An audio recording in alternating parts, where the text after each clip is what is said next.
Sleep paralysis. It is said to be one of the most terrifying experiences a human being can go through. Your mind wakes up, but your body remains asleep.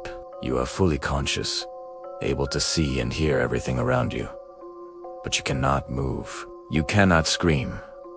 You are trapped in your own body. And sometimes, while you lie there helpless, you realize you are not alone in the room. Here are 3 terrifying true stories of sleep paralysis that will make you dread closing your eyes tonight. Story 1. The face in the closet. I've always been a heavy sleeper, but what happened to me last winter changed the way I slept forever. It was around 3 a.m. I remember waking up abruptly, not because of a noise, but because of a feeling. That distinct, heavy feeling of being watched. I tried to roll over to check the time, but I couldn't. My arms, my legs, even my fingers, they were frozen. I couldn't move at all. I panicked for a second, trying to force my body to move, but it felt like invisible chains were holding me down. Then, I heard it, a faint, rhythmic sound coming from the corner of my room. Click, click, click. Like a machine. Wet. Organic. My eyes darted around the dark room until they locked onto my closet door. I always keep it shut tight. Always. But tonight, it was cracked open just an inch, and in that darkness, I saw something. At first, I thought it was just clothes hanging up, but then it moved. A face pressed itself against the crack of the door. It looked like a man, but the proportions were all wrong. His eyes were too wide, unblinking, staring right at me. And his mouth was stretched open in an impossibly large, silent grin. I tried to scream. I tried to yell for my dad in the next room, but all that came out was a silent breath. The sound got louder. Click, click, click. With every click, the closet door creaked open a millimeter more. The face was getting closer. I could see the detail in its eyes, now pure malice. It wasn't a hallucination. It felt too real. The air in the room grew freezing cold. Just as the door was about to swing fully open, I felt a surge of adrenaline. I squeezed my eyes shut and focused all my energy on wiggling my big toe. Suddenly, my body jerked awake. I gasped for air, sitting up in bed, drenched in sweat. I looked at the closet. The door was shut tight. I told myself it was just a dream. Just sleep paralysis. But then, I looked at the floor by the closet door. In the dust, there were drag marks, like something had been standing there, waiting for me to wake up. Story 2. The Premonition. This happened a few years ago when I was still living with my parents. I've had sleep paralysis a few times before, usually just a feeling of pressure on my chest. But this time was different. It was early morning, maybe 6 a.m. The sun was just starting to bleed through the curtains, casting a gray light over my room. I woke up and immediately realized I couldn't move. I stared at the ceiling, waiting for it to pass. Suddenly, I heard heavy footsteps thumping up the stairs. Thump. Thump. Thump. I was confused. My family never woke up this early. The door to my bedroom creaked open. My brother walked in, then my sister, then my mom and dad. But something was wrong. They looked taller, distorted, and they were all crying.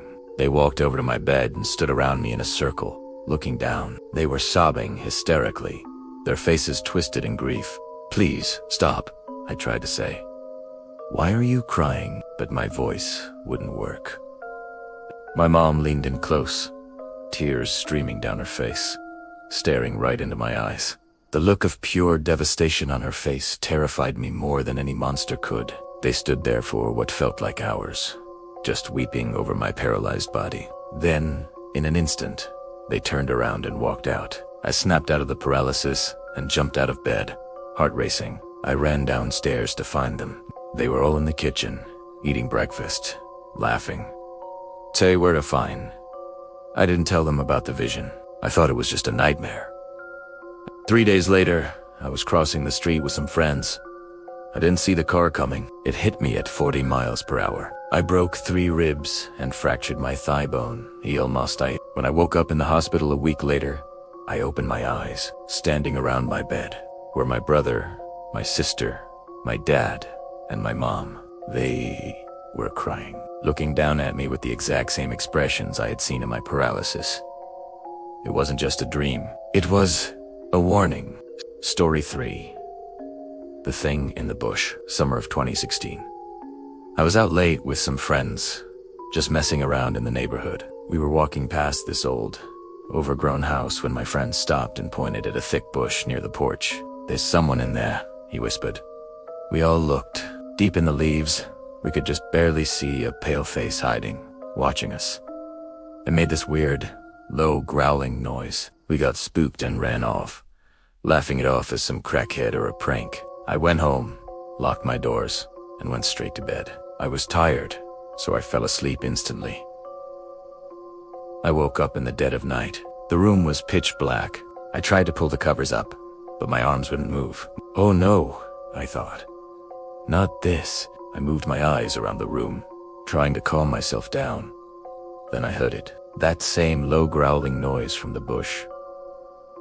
It was in my room. My eyes adjusted to the darkness. At the foot of my bed, hovering about 3 feet in the air, was a head. Just a head. It was the same pale face from the bush, but now I could see it clearly. Its skin was rotting, hanging off the bone. Its mouth was hanging open like a snake's, unhinged. It wasn't floating. It was attached to a body that was so dark it blended into the shadows. It started moving closer. Slowly, gliding over the bed sheets towards me. The growling got louder, turning into a wet, gurgling sound. I could smell it, now like old meat and sulfur. It crawled right up to my face, its nose almost touching mine. I could see the yellow in its eyes. It opened its mouth to scream. And then I woke up. I was screaming. My parents burst into the room, flicking on the lights. There was nothing there. But my window, the window I always keep locked, was wide open, and the screen was torn. I don't know if it was sleep paralysis, or if something followed me home that night, but I moved out of that house a month later. I couldn't spend another night in that room. They say sleep paralysis is just a trick of the mind, a mix of chemicals and REM sleep. But for those who have seen the shadow people, or felt the weight on their chest, they know the truth. Some doors, once opened, cannot be closed. Sweet dreams.